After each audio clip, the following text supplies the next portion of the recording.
सखी सहेली कार्यक्रम सुनने वालों को पूनम त्रिपाठी और निरुपमा श्रीवास्तव का नमस्कार निरुपमा, काफी समय बाद तुम दिखाई दे रही हो या सुनाई दे रही हो। और ये मैं नहीं, हमारे जो श्रोता हैं वो भी लिख कर भेज रहे हैं और उन्हें बड़ी खुशी है और मुझे भी बहुत खुशी हो रही है कि काफी दिनों बाद ही सही लेकिन तुमसे मुलाकात हुई।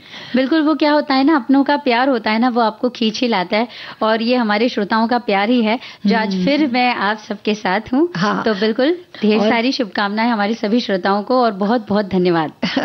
भाई आज बहुत सारे विषय हैं और इन विषयों पर हमारे श्रोताओं के संदेश भी आ चुके हैं।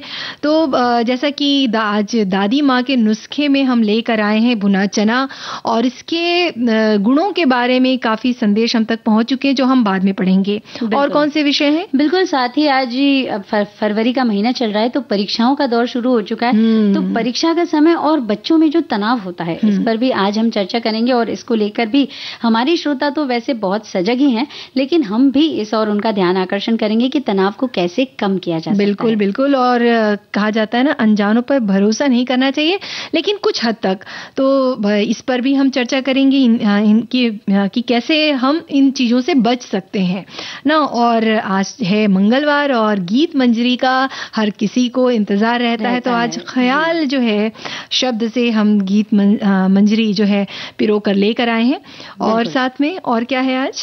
बिल्कुल, आज विश्व एनजीओ दिवस मनाया जा रहा है, लेकिन इससे पहले मैं हमारे श्रोताओं को बताना चाहूंगी कि आज 27 फरवरी को समूचा देश अमर शहीद क्रांतिकारी चंद्रशेखर आजाद जी को याद कर रहा है उनकी शहादत दिवस पर। क्रांतिकारी अमर शहीद चंद्रशेखर आजाद ने प्रयागराज के अल्फ्रेड पार्क, जिसको कि अब हम अमर शहीद चंद्रशेखर आजाद पार्क के नाम से जानते हैं, उसमें अंग्रेजी हुकूमत से मुकाबला करते हुए 27 फरवरी 1933 को अंतिम सांस ली थी। 23 जुलाई 1906 को मध्य प्रदेश के अलीराजपुर जिले के भावरा गांव में जन्मे आजाद के पिता का नाम सीताराम तिवारी और माता का नाम जगरानी देवी था। छात्र जीवन से ही वो स्वतंत्रता संग्राम में शामिल हो गए थे। गांधी जी ने 1922 में असहयोग आंदोलन को अचानक समाप्त कर दिया था। तब उनकी विचारधारा में क्रांतिकारी बदलाव आया। वे हिंदुस्तान रिपब्लिकन एसोसिएशन के सक्रिय सदस्य बने और 1925 में काकोरी कांड को अंजाम दिया। कहा जाता है कि आजाद के नाम मात्र से ही अंग्रेजी हुकूमत के बड़े बड़े अफसर कांप जाते थे। बिल्कुल, ऐसे अमर शहीद को हमारा सशक्त नमन। और आज जैसे कि बात है निरुपमा की, आज उनके काम की ही बात हम कर रहे हैं और ये उनकी कहना चाहिए जो उन्होंने देश के लिए किया ना, जो अपना बलिदान दिया, अपने सारे सुख शांति को अलग कर अपने जो वो कर सकते थे कि आगे बढ़ सकते थे, बहुत सारी चीजें थी जो कर सकते थे, लेकिन उन्होंने अपना सारा जीवन जो है वो अपने देश को समर्पित कर दिया। ये तो जो त्याग है, हाँ। ये जो त्याग है ये श्रेष्ठतम है और हमारा राष्ट्र सदैव ही इनका ऋणी रहेगा। और आज भी जब हम उनकी कहानियां पढ़ते हैं तो हमारी बिल्कुल रूह कांप जाती है कि कोई इस तरह से कर्मठता से अपने देश के लिए लड़ा है और आज हम अपने स्वतंत्र देश में जो है उसी आजादी की सांस ले रहे हैं। और हमारा राष्ट्र हमेशा ही इनके प्रति कृतज्ञ रहेगा और ये सदैव ही हमें प्रेरणा देते हैं। बिल्कुल प्रेरणा देते हैं और ऐसे बहुत से लोग भी हैं निरुपमा की जो हमें प्रेरणा देते हैं और बहुत से ऐसे लोग हैं जो एनजीओस चलाते हैं, कहना चाहिए जो कि नेक काम ही है। और आज एनजीओ दिवस भी हम मना रहे हैं, विश्व एनजीओ दिवस। तो इसके बारे में कुछ तुम बताना चाहोगी? बिल्कुल, प्रतिवर्ष 27 फरवरी को पूरी दुनिया में विश्व एनजीओ दिवस का आयोजन किया जाता है। 17 अप्रैल 2010 को नोवे बाल्टिक सी एनजीओ फोरम के 12 सदस्य देशों द्वारा औपचारिक रूप से मान्यता दिए जाने के बाद विश्व एनजीओ दिवस ने अपना आधिकारिक दर्जा ग्रहण किया था। वर्ष 2012 में फोरम के अंतिम वक्तव्य संकल्प के माध्यम से इस दिवस को अपनाया गया। हालांकि इस दिन को आधिकारिक तौर पर वर्ष 2010 में मान्यता दी गई थी, लेकिन वर्ष 2014 में पहली बार संयुक्त राष्ट्र द्वारा विश्व एनजीओ दिवस मनाया गया था। क्या बात है। और ऐसे ही जानकारी हमारे एक श्रोता ने भी दी है कि विश्व एनजीओ दिवस का महत्व, एनजीओ गैर लाभकारी संगठन है जो सरकार पर स्वतंत्र है और एक विशिष्ट सामाजिक, पर्यावरणीय या सांस्कृतिक लक्ष्य की दिशा में काम करते हैं। एनजीओ छोटे स्थानीय संगठनों से लेकर बड़े अंतर्राष्ट्रीय संगठनों तक हो सकते हैं। एनजीओ मानवाधिकार, शिक्षा, स्वास्थ्य, पर्यावरण संरक्षण और आपदा राहत सहित कई मुद्दों पर ध्यान केंद्रित कर सकते हैं। बिल्कुल, इसी के साथ ही हमारे एक और श्रोता लिखते हैं कि हर साल 27 फरवरी को दुनिया भर में विश्व एनजीओ दिवस मनाया जाता है ताकि विभिन्न एनजीओ द्वारा किए गए कार्यों और उनके योगदान का उत्सव मनाया जा सके। इस विशेष दिन का उद्देश्य लोगों को एनजीओ के भीतर अधिक सक्रिय रूप से शामिल होने के लिए प्रेरित करना और एनजीओ और निजी सार्वजनिक क्षेत्रों के बीच अधिक सहजीवन को प्रोत्साहित करना है। क्या बात है। तो बहुत ही मतलब कहना चाहिए कि एक साहसिक काम है इतने लोगों को लेकर साथ में चलना और लोगों के लिए अच्छा सोचना। और वैसे ये तो हो गई एनजीओ की बात, लेकिन कहीं कहीं पर हमें ये भी लगता है ना कि ये जो छोटे छोटे काम है, किसी की मदद कर देना या किसी के बारे में सोचना जो अपने परिवार में है उससे परे, हम आस पड़ोस के बारे में बात कर सकते हैं, जो हमारे घर काम करने वाली जो आती हैं उनके बारे में सोच सकते हैं। अगर हम थोड़ी सी मदद कर दें उनकी किसी भी चीज को लेकर तो वो बहुत अच्छा काम हो जाएगा और कहीं ना कहीं आपको भी शांति और सुकून मिलेगा इस काम से। अपने स्तर पर हम एक अच्छा जीवन जब जीते हैं, किसी के लिए अच्छा सोचते हैं, तो भी एक बहुत मूल्यवान योगदान होता है। अगर आप अच्छे इंसान बनकर ही रहें, कम से कम आप किसी को नुकसान नहीं पहुंचा रहे। यहाँ पर पूनम जी मैं एक बात और बताना चाहूंगी कि अगर एनजीओ की बात करें तो भारत में 30 लाख से अधिक गैर सरकारी संगठन यानी कि एनजीओ मौजूद हैं जो विभिन्न क्षेत्रों में काम करते हैं और सामाजिक परिवर्तन लाने में सूत्रधार, उत्प्रेरक या भागीदार की महत्वपूर्ण भूमिका निभा रहे हैं। क्या बात है। तो ये तो अपनी भूमिका निभा ही रहे हैं। हम भी छोटे छोटे काम अपने जितना हम कर सकते हैं उतना अगर हम करते हैं तो किसी की होठों पर हम मुस्कुराहट तो ला ही सकते हैं।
मुस्कुराहटों पे हो निसार, किसी का दर्द मिल सके तो ले उधार, किसी के वास्ते हो तेरे दिल में प्यार, जीना इसी का नाम है।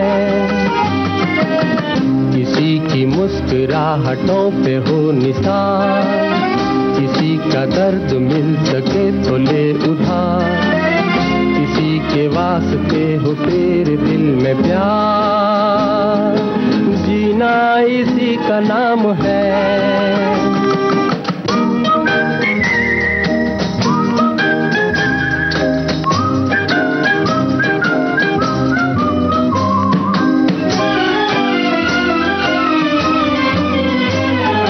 माना अपनी जेब से फकीर है, फिर भी यारो दिल के हम अमीर हैं। माना अपनी जेब से फकीर है, फिर भी यारो दिल के हम अमीर हैं। मिटे जो प्यार के लिए वो जिंदगी, जले बहार के लिए वो जिंदगी, किसी को हो ना हो हमें तो एतबार, जीना इसी का नाम है।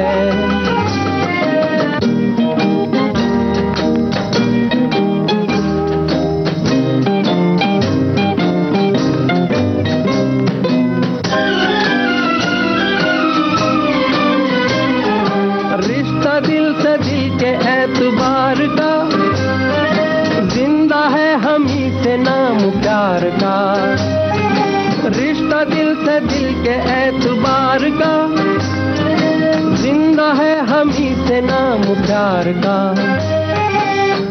के मर के भी किसी को याद आएंगे, किसी के आंसुओं में मुस्कुराएंगे, कहेगा फूल हर कली से बार बार, जीना इसी का नाम है,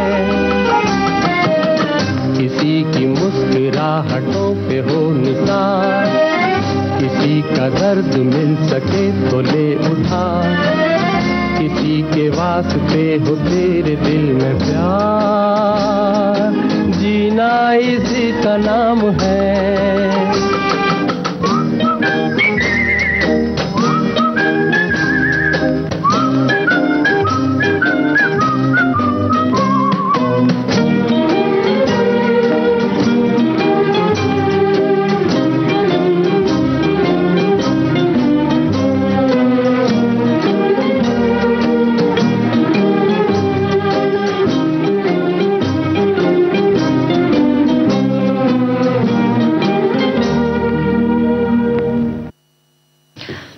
तो भाई वाकई जहाँ तक मुस्कुराहट की बात है तो जब आप किसी से मिलते हैं, किसी से भी मिलते हैं और अगर उससे बातचीत होती है और कुछ अच्छा लगता है तो कहीं ना कहीं चेहरे पर मुस्कुराहट आ ही जाती है। लेकिन जब परीक्षा का समय हो तो कहना चाहिए कि इतना तनावग्रस्त रहता है, मतलब बच्चे भी बहुत तनाव में रहते हैं, घर के जो माता पिता अभिभावक हैं वो भी काफ़ी तनाव में रहते हैं और सारा तनाव का माहौल रहता है।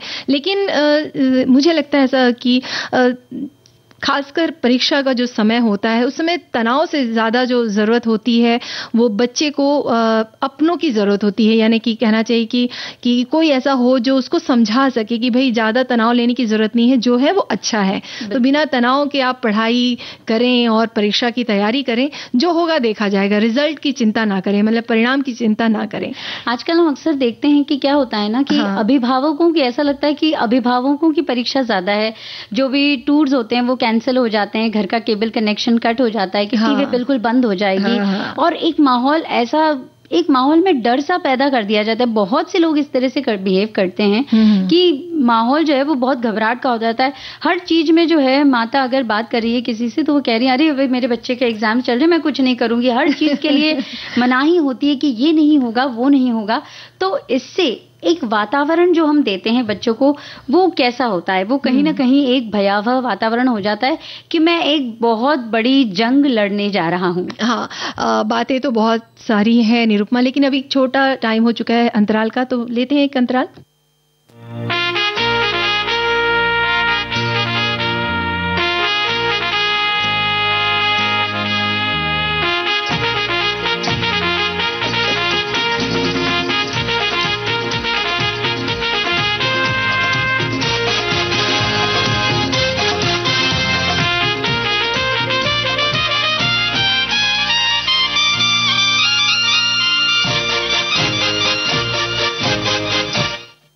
तो इस अंतराल के बाद एक बार फिर स्वागत करते हैं सभी श्रोताओं का। और हाँ, तुम कुछ बोल रही थी। बिल्कुल, हम यही कह रहे थे कि बच्चों से ज्यादा जो है माता पिता तो कुछ माता पिता, सभी नहीं, आजकल तो काफी इस विषय में जागरूकता फैल चुकी है, लेकिन फिर भी और ज्यादा जागरूकता होने की जरूरत हमेशा ही बनी रहेगी। वो इसलिए क्योंकि कुछ लोग इतना ज्यादा डरावना माहौल पैदा करते थे कि बच्चे के दिमाग में ऐसा लगता है कि वो कोई पेपर देने नहीं जा रहा है, वो जंग लड़ने जा रहा है कोई, और इस जंग में उसको हर हाल में जीतना ही, और अगर नहीं जीता वो तो पता नहीं उसके जीवन का ही कहीं अंत ना हो जाए। ऐसे नहीं तो इसी बात को लेकर हमारे एक श्रोता हैं, वो लिखते हैं कि परीक्षा का समय और बच्चे, भाई साहब परीक्षा तो बच्चे की होती है, फिर दे रहे अभिभावक होते हैं। सुबह सुबह उठकर उन्हें उठाने, सजाने, संवारने से लेकर परीक्षा स्थल तक भेजने और लाने तक के पहले अभिभावकों को भी तैयार होना पड़ता है। सो कहने को तो परीक्षा बच्चे दे रहे होते हैं, लेकिन असली परीक्षार्थी अभिभावक है। फिर आजकल तो बड़े होने पर परीक्षार्थी की फेक परीक्षार्थी बैठाया जा रहा है। लाख निगरानी करने पर भी परीक्षाएं विभिन्न ऐसे ही कारणों से निरस्त भी की जा रही हैं। इन सारे बिंदुओं पर विशेष ध्यान देना चाहिए, जिसके फलस्वरूप कुछ नया परीक्षा स्वरूप आकार में आ सके। तो भाई इन्होंने बात परीक्षा के परिणाम और उसकी बात की है। खैर, और वहीं एक श्रोता हैं वो ये लिखते हैं कि परीक्षा सभी उम्र के छात्रों के लिए तनाव और दबाव का एक सामान्य स्रोत है। परीक्षाओं में अच्छा प्रदर्शन करने का दबाव माता पिता, शिक्षकों और साथियों सहित विभिन्न स्रोतों से आ सकता है। ये दबाव चिंता, तनाव, यहाँ तक कि अवसाद की भावनाओं को जन्म दे सकता है, जो थोड़ी देर पहले तुमने कहा ही। बिल्कुल। और हमारे एक श्रोता कहते हैं कि स्कूल परीक्षा का तनाव छात्र जीवन का एक अनिवार्य हिस्सा है और हम सब इससे गुजर ही चुके हैं, जिसे दूर करना कठिन हो सकता है। यदि ठीक से नहीं निपटा गया तो स्कूली परीक्षाओं का अनुचित तनाव हानिकारक हो सकता है। यह किसी छात्र के समग्र प्रदर्शन को प्रभावित कर सकता है और कभी-कभी अन्य जटिलताओं को जन्म दे सकता है। उच्च महत्वाकांक्षाओं और कड़ी प्रतिस्पर्धाओं की आधुनिक दुनिया में वार्षिक स्कूल परीक्षाओं के दिए गए परिणाम का एक छात्र के शैक्षणिक भविष्य, सामाजिक पोशाक और कई बार उसकी आगे की व्यावसायिक गतिविधियों की दिशा पर महत्वपूर्ण प्रभाव माना जाता है। इसलिए यह स्पष्ट है कि छात्रों के साथ साथ उनके माता पिता और परिवार के अन्य सदस्य स्कूल परीक्षाओं को शारीरिक और मानसिक रूप से एक बड़ा बोझ मान सकते हैं। ये बात बहुत हद तक सही है, लेकिन इस चीज को बैलेंस करना बहुत ज्यादा जरूरी है और अभिभावकों पर ये जिम्मेदारी बहुत है कि ये जो है वो भय का रूप ना ले ले। हाँ बिल्कुल। और जैसा कि है ही बात की तनाव का ना माहौल बनाएं और बहुत ही हेल्दी एटमॉस्फेयर रखें। मतलब बच्चों के साथ हंसी मजाक भी करें, बच्चों को थोड़ी देर के लिए कहीं बाहर गार्डन में घुमाने भी ले जाएं। हो सके तो आसपास थोड़ी जगहों में आप आधा एक घंटे के लिए आप उसे घुमाने ले जा सकते हैं। उसके लिए कुछ अच्छी चीजें जो उसकी मनपसंद की चीजें हैं आप वो खिलाएं उसको।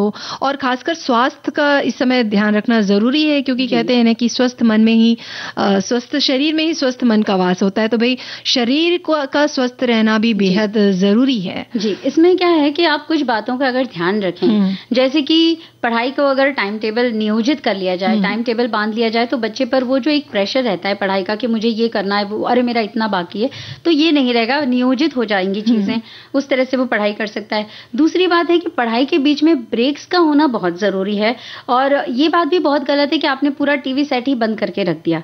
ऐसा भी ना करें। कई बार ऐसा होता है कि जिस चीज से आप बच्चों को दूर करते हैं उनका मन वहीं ललचाता है और जो वो पढ़ रहा है उसमें वो एकाग्र नहीं हो पाता है। इसलिए थोड़ा बहुत उसे टीवी भी देखना दे, बिल्कुल उसे आप नियोजित कर लें कि बस इतना ही समय आप देखो, उससे उसका भी जो दिमाग है वो तरोताजा महसूस करेगा। बिल्कुल। और मतलब समय बांधे, कहने का मतलब ये है कि थोड़ा समय आपको ये करना है, थोड़ा समय वो करना है। तो ये इससे क्या होगा कि वो अच्छे से परीक्षा की तैयारी कर सकेगा। और हमारी भी बातें हो चुकी हैं बहुत हद तक, तो हम कुछ गीत सुन ले। बिल्कुल।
जाना नहीं तू कहीं हार के,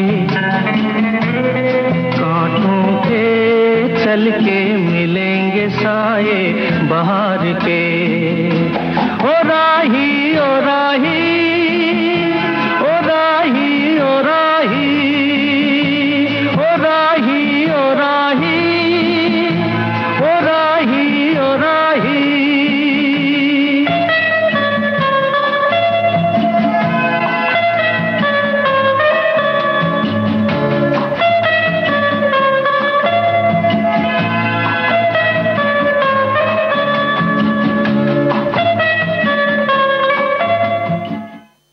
वाकई बहुत ही प्रेरणाप्रद ये गीत था और इस गीत को सुनकर वाकई रुक जाना नहीं तू कहीं हार के।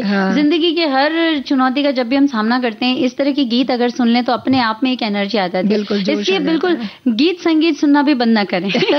बिल्कुल वो तो है ही, और ये जो है ये स्ट्रेस यानी कहना चाहिए कि तनाव को कम करता है। वहीं एक श्रोता है वो लिखते हैं कि आजकल परीक्षा का समय चल रहा है, सभी तरह के बोर्ड के छोटे बच्चों को और भी कई परीक्षाएं हो रही हैं या होने वाली हैं। ऐसे में माता पिता की भूमिका बहुत अहम होती है। परीक्षा शुरू होने के पहले से ही उनका मनोबल बढ़ाने और अच्छे खान पान का ध्यान रखने की जरूरत होती है। इस समय उतरती ठंड गर्मी के आगमन की शुरुआत हो जाती है।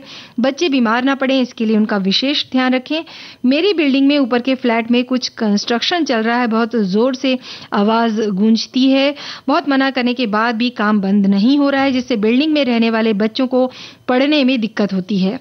काम रात में ही चलता है, जिससे बच्चे सो नहीं पाते। अगर ऐसा कहीं हो रहा है तो उन्हें पहले से ही मना कर दें या किसी और तरीके से भी उस काम को बंद करा सकते हैं। बिल्कुल, जैसे कि हम कहते हैं ना कि हम अपने जीवन में अगर अच्छे इंसान बन जाएं, अगर हम जो चीज दूसरों से अपेक्षा करते हैं कि वो हमारे लिए करें, तो हमारी भी ये जिम्मेदारी बन जाती है कि हम भी दूसरों का वैसे ही ख्याल रखें। इसलिए एक अच्छे पड़ोसी बनिए, अच्छे इंसान बनिए। सामने वाले की तकलीफ को, उसकी जरूरत को समझते हुए अगर हम करेंगे तो चीजें बहुत आसान हो जाती हैं। बिल्कुल, और ये कोई ऐसी बातें भी नहीं है कि जिसके लिए कोई लड़ाई झगड़ा करे या तनाव क्रिएट करे। ये चीजें आपसी समझ की हर व्यक्ति उस दौर से गुजरता है। बिल्कुल, और जैसा कि इन्होंने कंस्ट्रक्शन की बात करी, इस तरह की चीजें अगर हो रही हैं तो आप अपनी बिल्डिंग में ही जो सेक्रेटरी होते हैं उनसे बात कीजिए कि भाई बोर्ड के एग्जाम्स चल रहे हैं और इस समय से इस समय के बीच इस दौरान ये काम ना हो, तो इस तरह से भी उसे मैनेज किया जा सकता है। और हम तो अपने बच्चों का ध्यान रखते ही हैं, हम अपने आस पड़ोस के बच्चों का भी विशेष समय ध्यान रखें कि भाई परीक्षा का समय है, जोर से टीवी ना लगाएं, जोर से आवाज गाने ना लगाएं, और अगर कोई मेहमान घर में आ रहा है तो बहुत ज्यादा आवाज ना हो, और अगर घर में बच्चे हैं तो बच्चों की भी बहुत ज्यादा आवाज जो है बाहर तक ना जाए। इन सभी बातों का अगर हम ख्याल रखेंगे तो अच्छा ही है। बिल्कुल अच्छा ही है, और इससे एक अच्छा वातावरण भी फैलता है। और यहाँ पे पूनम जी मैं साथ में ये भी बताना चाहूंगी कि खासतौर से अगर एन परीक्षा के समय एक अलग ही घबराहट होती है। मतलब कल पेपर देने जाना है तो हाथ पांव फूल जाते हैं, ठंडे हो जाते हैं। तो ऐसे में जो तनाव होता है, इसके लिए सबसे चीजें जरूरी है, मतलब इसकी भूमिका तो पहले ही बन जाती है कि कोई कंपटीशन प्रतिस्पर्धा ना करें कि अरे तुम्हें उससे अच्छे नंबर लाने। इस तरह का तनाव जो है बच्चे पर नहीं होना चाहिए। दूसरी बात ये है कि अगर आपको परीक्षा एग्जामिनेशन हॉल में अगर आप तनाव महसूस करें, घबराहट महसूस करें, तो उसके लिए कुछ टिप्स हैं। सबसे पहले तो ये कि आप गहरी सांस लीजिए, लंबी सांस लीजिए और छोड़िए। इस तरह से अगर आप 2-3 बार ही करते हैं तो आप खुद अनुभव करेंगे कि आपका तनाव, आपकी जो घबराहट है वो थोड़ी सी कम हो गई है और आपको एक रिलैक्सेशन महसूस होगा। और खास तौर से कहा ही जाता है कि परीक्षाओं के समय में योगाभ्यास अगर करते हैं तो वो बहुत ही कारगर सिद्ध होता है, और वो तो वैसे भी दैनिक जीवन में भी जरूरी है। बिल्कुल, तो इस तरह से भी आप स्वस्थ रह सकते हैं। और जैसे कि हमारा विषय है कि अनजान पर हम कितना भरोसा कर सकते हैं, तो हमारे एक जो श्रोता हैं वो उन्होंने लिख भेजा है कि हम सुनते आए हैं कि अनजान किसी पर भरोसा मत कीजिए, पर अनजान के आज के माहौल में तो जान पहचान वाले अपनों पर भी आंख मूंद कर भरोसा नहीं कीजिए। वह अपने बच्चों का सुरक्षा हो या अपने करियर या आर्थिक हो, आप खुद अब तो स्मार्टफोन का जमाना है, आपको जहां भी लगे आप कुछ असुरक्षित महसूस कर रहे हैं, अनजान लोग, अनजान जगह, आप अपना लोकेशन, अपना फोटो, जिनके साथ उनका फोटो, तो अपने परिवार दोस्तों में जरूर ही शेयर कर दीजिए। अगर आपको ऐसा लग रहा है कि कुछ गड़बड़ है या कुछ है तो उसकी फोटो आप शेयर कर दीजिए, ऐसा ही कहना चाह रही हैं जी। इस विषय में तो एक बात मैं भी शेयर करना चाहूंगी कि हम अक्सर देखते हैं आजकल स्टेशन पे कोई भी व्यक्ति आ जाता है आपके पास, बिल्कुल हट्टा कट्टा व्यक्ति होगा और कहेगा अरे मुझे ये चाहिए, और बिल्कुल आपके साथ साथ चलता रहेगा। ऐसा ही एक अनुभव मेरे साथ हुआ था बीते दिनों में। मैं जा रही थी, लेकिन क्योंकि वो हट्टा कट्टा था तो उसे कुछ देने का मेरा मन नहीं किया, लेकिन उस व्यक्ति ने लगातार वो मेरा पीछा करता रहा। तो कहीं ना कहीं एक घबराहट होती है। यूं तो मैं किसी तरह से मैंने उससे अपना जो है छुटकारा पा लिया, लेकिन ये जब हम आज ये विषय हम देख रहे थे कि अनजान पर भरोसा, तब ऐसे कई व्यक्ति हमारे घर पर आ जाते हैं, कोई ना कोई कहानी बनाते हैं, कभी आपसे पानी मांगते हैं, और हमने सोशल मीडिया पे भी इस तरह की बहुत सी बातें देखी हैं कि कई बार इस वजह से लूट पाट को भी अंजाम दिया जाता है। वो एक गैंग के साथ आते हैं, सक्रिय होते हैं। इसलिए अनजान व्यक्ति पर भरोसा करना एक बहुत ही टेढ़ी खीर आप कह सकते हैं। इसमें आपके नाक कान पूरी तरह से खुले हैं कि ये वाकई में व्यक्ति इसको जरूरत है कि ये कहीं मुझे फुसलाए। आपके कान चौकन्ने होने चाहिए, ध्यान होना चाहिए आपको कि कहीं ये मुझे किसी तरह से वर्गला तो नहीं रहा। बिल्कुल। और ऐसी एक बात हमारे श्रोता ने भी लिखी, किसी भी अनजान पर भरोसा नहीं करना चाहिए। आए दिन ऐसी वारदात होती रहती है कि कोई आपके घर में नल ठीक करने वाला, फ्रिज ठीक करने वाला या टीवी ठीक करने वाला, घर में अगर महिलाएं बच्चे घर में अकेले हैं तो कतई उन्हें घर के अंदर ना आने दें। किसी अनजान फोन पर कि आपके पति या बच्चे का एक्सीडेंट हो गया, मतलब कोई अनजान फोन आए कि आपके पति या बच्चे का एक्सीडेंट हो गया है तो फलानी जगह पर आ जाइए, तो अपने पति या बच्चे के बारे में पक्की जानकारी कर लें, तभी कोई कदम उठाएं। आजकल कई तरह के फ्रॉड चल रहे हैं, बहुत सतर्क रहने की जरूरत है। तो बात तो बिल्कुल सही है। और इसी तरह से कई बार ऐसा भी होता है ना कि कोई पड़ोसी है, उनके घर में कोई आया है बाहर और वो नहीं है घर पे, तो वो आसपास में कहीं ना कहीं बेल बजा देते हैं। अगर आपके घर के पास भी अगर कोई ऐसा व्यक्ति, अनजान व्यक्ति आता है, वो बोलता है कि आपके बाजू वाले घर में ही वो कोई रिश्तेदार है, तो आप ये उनको अंदर लाने से पहले, शिष्टाचार निभाने से पहले आप एक बार पड़ोसी का जो है उनको फोन लगा लीजिए कि इस नाम के व्यक्ति आपके घर के पास खड़े हैं, क्या वो आपके रिश्तेदार हैं। तो पूरी तरह से जानकारी लेने के बाद ही उन्हें अपने घर में प्रवेश करने दीजिए। ये ऐसी बात है कि अपनी सावधानी अपने हाथ है, हमें इन चीजों को लेकर सावधान होना चाहिए, सजग होना चाहिए, और कभी भी अपनी दो राय रखनी चाहिए कि कहीं ये ऐसा तो नहीं है, कहीं ये गलत तो नहीं है। बिल्कुल। और जब हम इस तरह से ध्यान देते हैं तो हमारा दिमाग स्वयं ही हमें बता देता है कि ये व्यक्ति विश्वास पात्र है या नहीं है। बिल्कुल। और ये तो है ही। और हमारे श्रोताओं ने भी बहुत सारी चीजें लिखी हैं, लेकिन फिलहाल वक्त हो चला है छोटे से अंतराल का। अंतराल के बाद एक बार हम फिर हाजिर होंगे।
अंतराल के बाद एक बार फिर आप सभी का स्वागत है।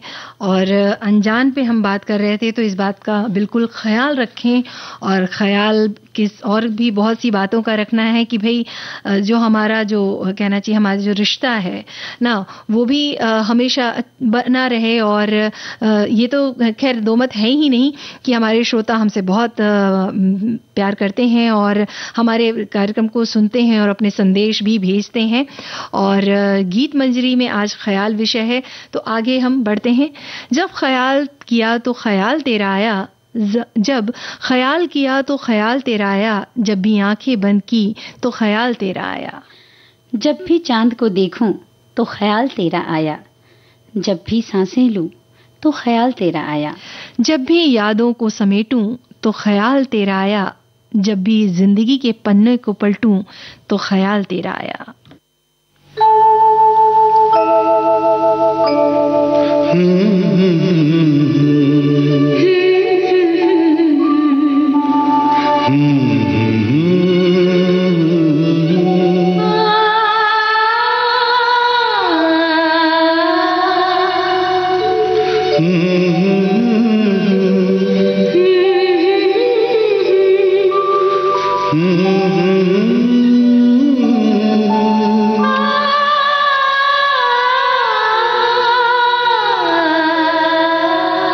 तुमको देखा तो ये ख्याल आया, जिंदगी धूप तुम घना साया।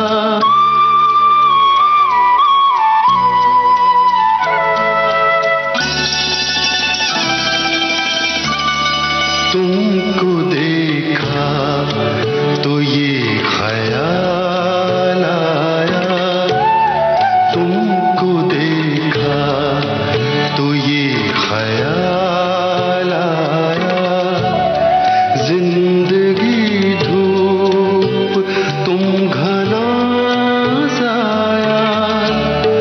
तुमको देखा तो ये ख्याल आया।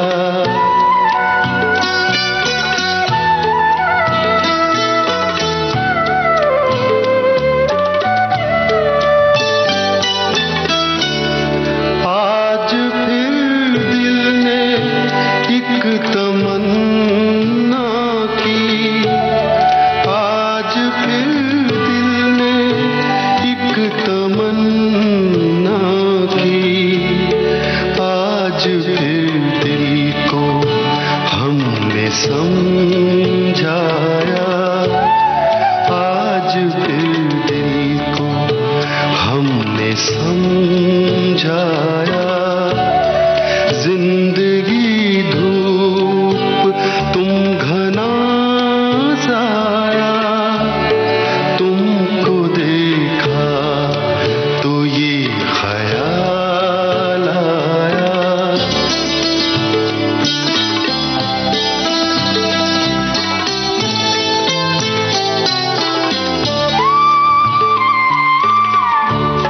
तुम चले जाओगे तो सोचेंगे, तुम चले जाओगे तो सोचेंगे, हमने क्या खोया, हमने क्या पाया, हमने क्या खोया, हमने क्या पाया। जिंदगी धूप तुम घना साया, तुमको देखा तो ये ख्याल आया।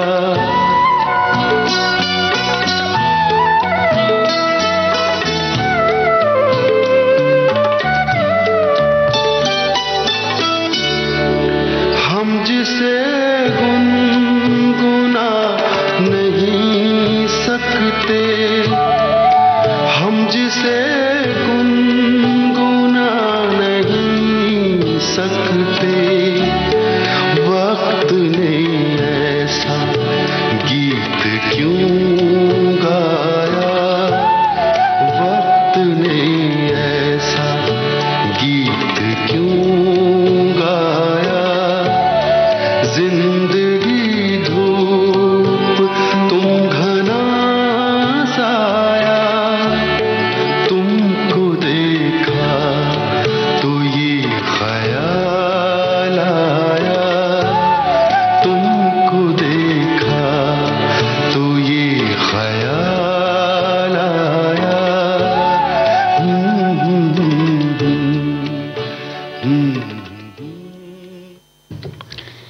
तेरे ख्याल का ही जादू है, बेख्याल हो गए हम जमाने से, तेरी आवाज की ही कशिश है ये कि हम दीवाने हैं आपके। चांद तारों की बातें करते हैं लोग, चांद तारों की बातें करते हैं लोग, पर मेरी नजरों से देखते नहीं आपको। खुशनुमा जिंदगी का ख्वाब हो तुम, हर लम्हा तेरे साथ गुजरे, यही आरजू दिल में बसाए हुए हैं हम।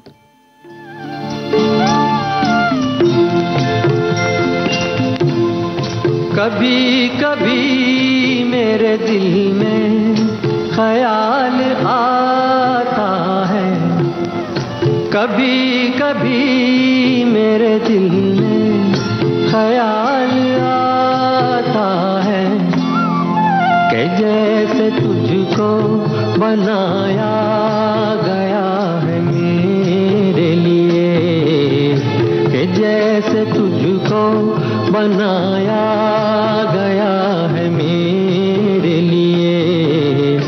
तू अब से पहले सितारों में बस रही थी कहीं, तू अब से पहले सितारों में बस रही थी कहीं। तुझे ज़मीं पे बुलाया गया है मेरे लिए, तुझे ज़मीं पे बुलाया गया है मेरे लिए।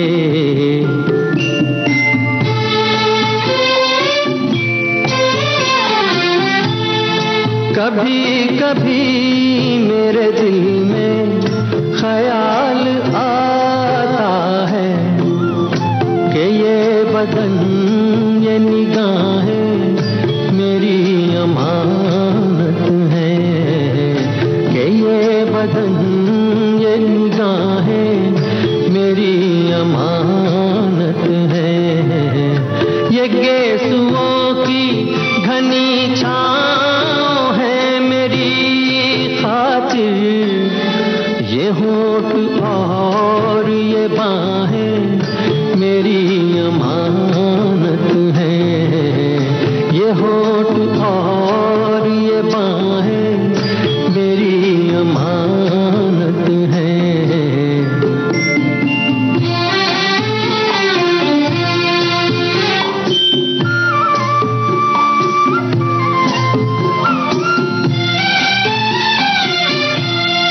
कभी कभी मेरे दिल में ख्याल आता है कि जैसे बजती हैं शहनाइयाँ सी राहों में,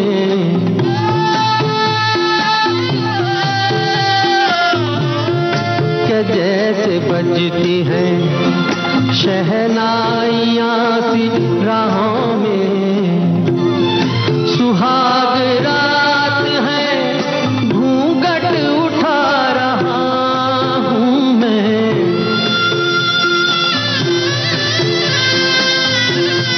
सुहाग रात है घूंघट उठा रहा हूँ मैं।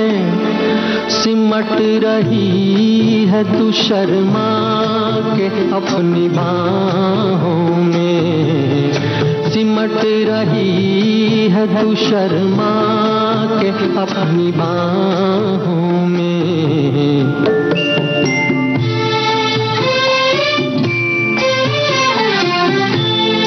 कभी कभी मेरे दिल में ख्याल आता है कि जैसे तू मुझे चाहेगी उम्र भर यूं ही, उठेगी मेरी तरफ प्यार की नजर यूं ही। मैं जानता हूँ कि तू गैर है मगर यूं ही, मैं जानता हूँ कि तू गैर है मगर यूं ही। कभी कभी मेरे दिल में ख्याल आता।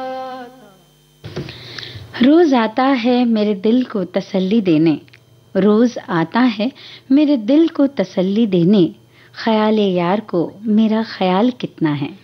जब भी आती है याद उनकी, जब भी आती है याद उनकी, मेरी आंखों से नींदें चुरा लेती है।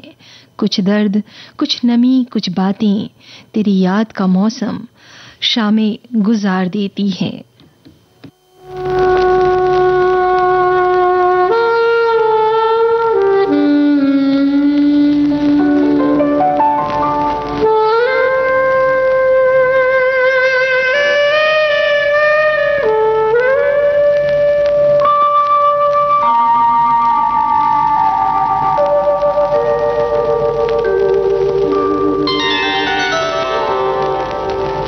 हुई शाम उनका ख्याल आ गया, हुई शाम उनका ख्याल आ गया, वही जिंदगी का सवाल आ गया, वही जिंदगी का सवाल आ गया, हुई शाम उनका ख्याल आ गया, हुई शाम उनका ख्याल आ गया।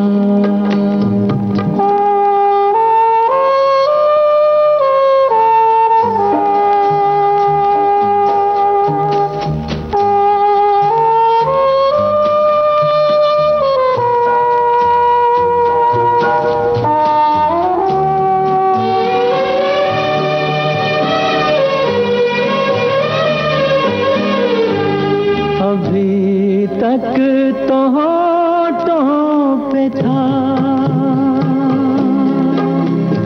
तबस्सुम का एक सिलसिला,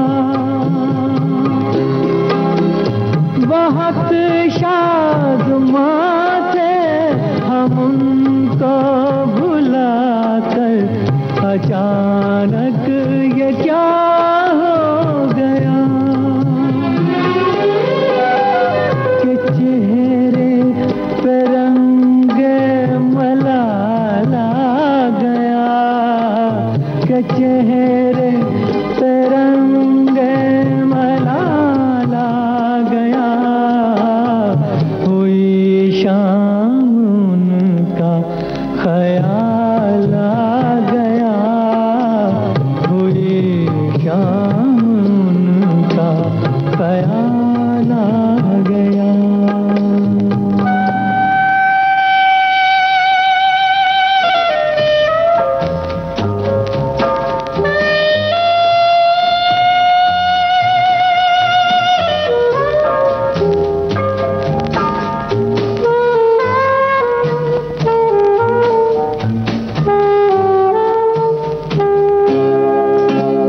हमें तो यही था गुरूर,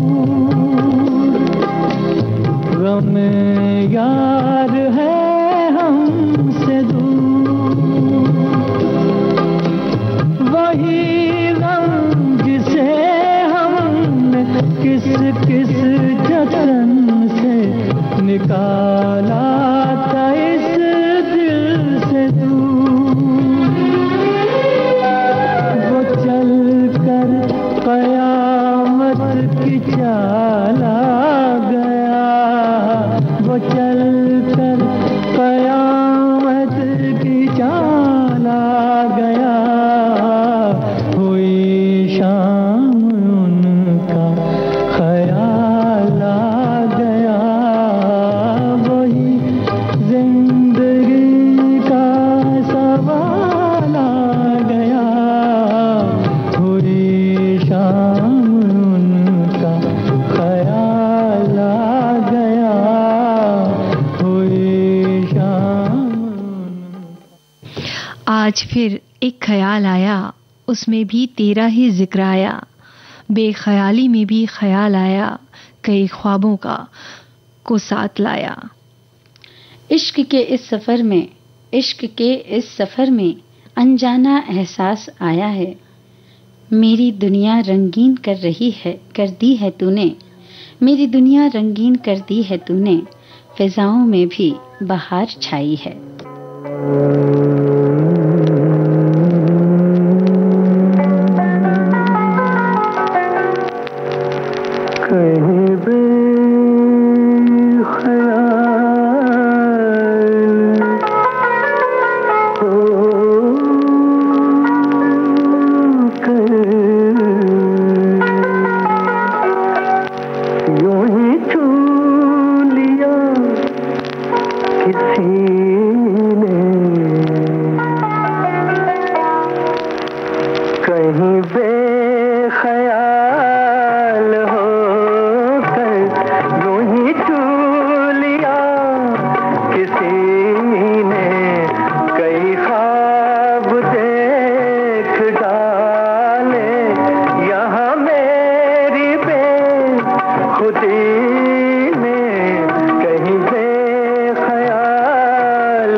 वाकई ख्वाब तो बहुत हैं और कहना चाहिए कि हमारे श्रोताओं ने बहुत सारी बातें भी लिख के भेजी हैं भुना चना के बारे में।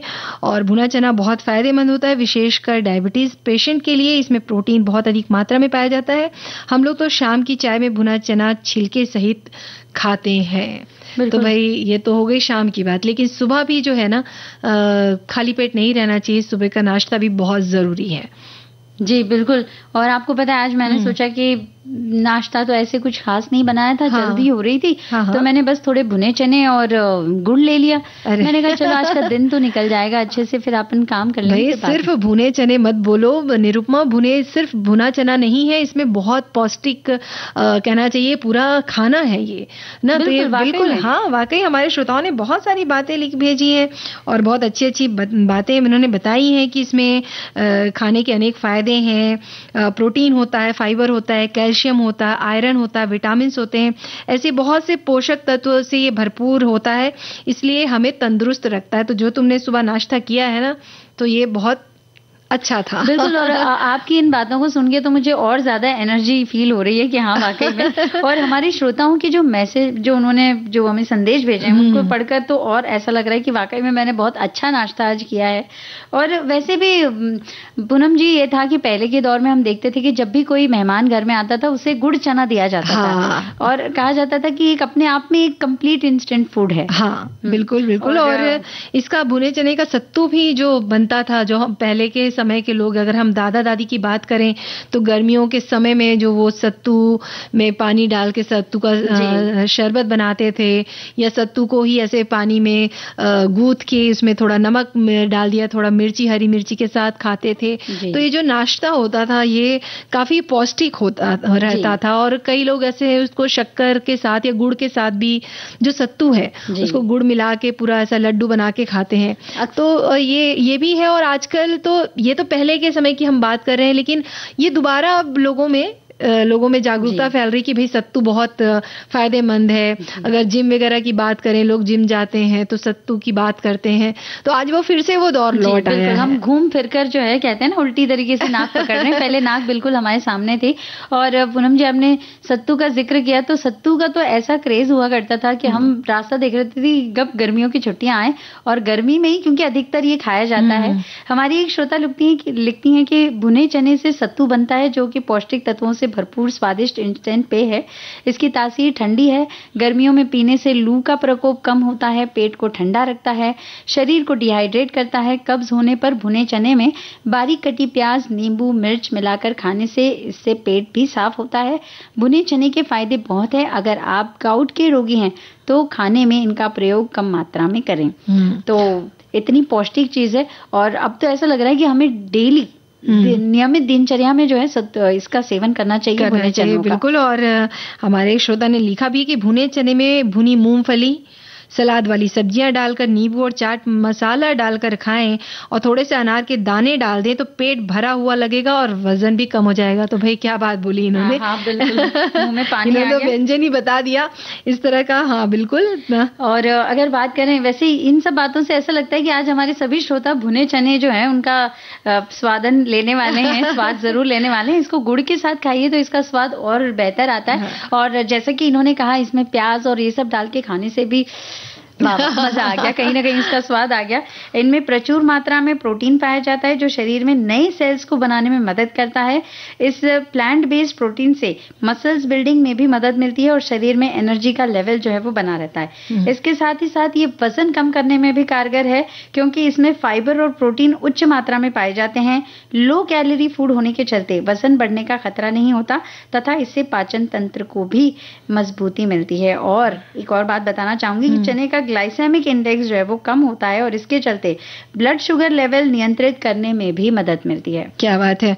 तो चने की जितने इतने फायदे हैं ना उतने ही इसके नाम है। हमारे श्रोता ने एक लिख भेजा है और ये लिखते हैं कि चना जो है फेबेसी कुल का है, अंग्रेजी में से ग्राम कहते हैं और भारत के अन्य प्रांतों में अलग अलग तरह का नाम लिया जाता है। जैसे इन्होंने संस्कृत में लिखा है चड़क, हरिमंत, उर्दू में बूट, चना, कन्नड़ा में कडले, केप्पू कडले, गुजराती में चना, तमिल में कडले और भी बहुत सारी भाषाओं में इन्होंने लिखा है, शायद मैं न बोल पाऊं। फिलहाल एक गीत सुन ले। बिल्कुल। तुम तारारा तुम तारम, तुम तारारा तुम तारा, तुम तारारा तुम तारम, तुम तारारा तुम तारम, तुम तारम तरम। दुनिया के है लाख धर्म पर अपना एक करम, चना जोर गरम, चना जोर गरम बाबू मैं लाई मजेदार, चना जोर गरम, चना जोर गरम बाबू मैं लाया मजेदार, चना जोर गरम। मेरा चना बना है आला जिसमें डाला गरम मसाला, इसको खाएगा दिल वाला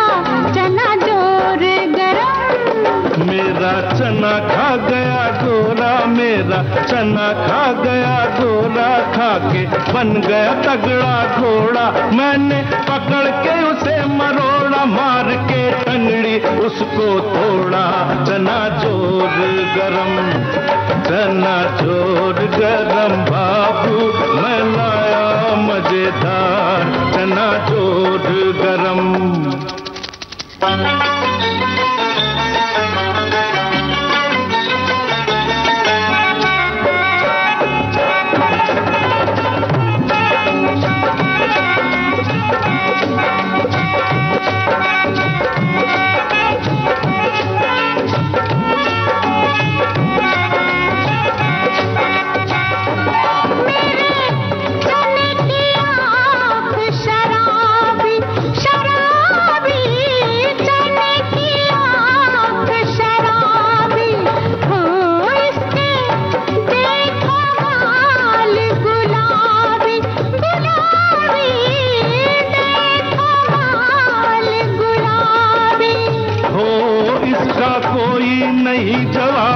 इसका कोई नहीं जवाबी, जैसे कोई कुड़ी पंजाबी, जैसे कोई कुड़ी पंजाबी।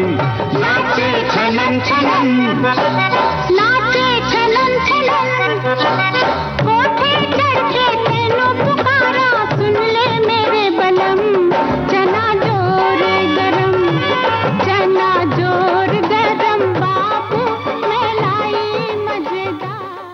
भाई मजेदार चोर गरम जो है खाइए और स्वस्थ रहिए, हम तो यही कामना करेंगे। अब जो है समय हो चला है, तो अब विदा दीजिए सखी सहेली कार्यक्रम से पूनम त्रिपाठी और निरुपमा श्रीवास्तव को। आप सभी को हमारा प्यार भरा नमस्कार।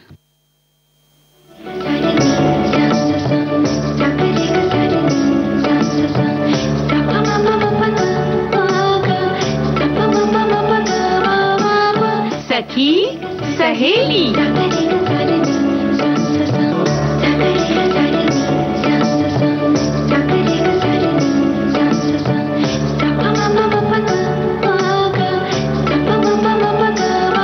सखी सहेली।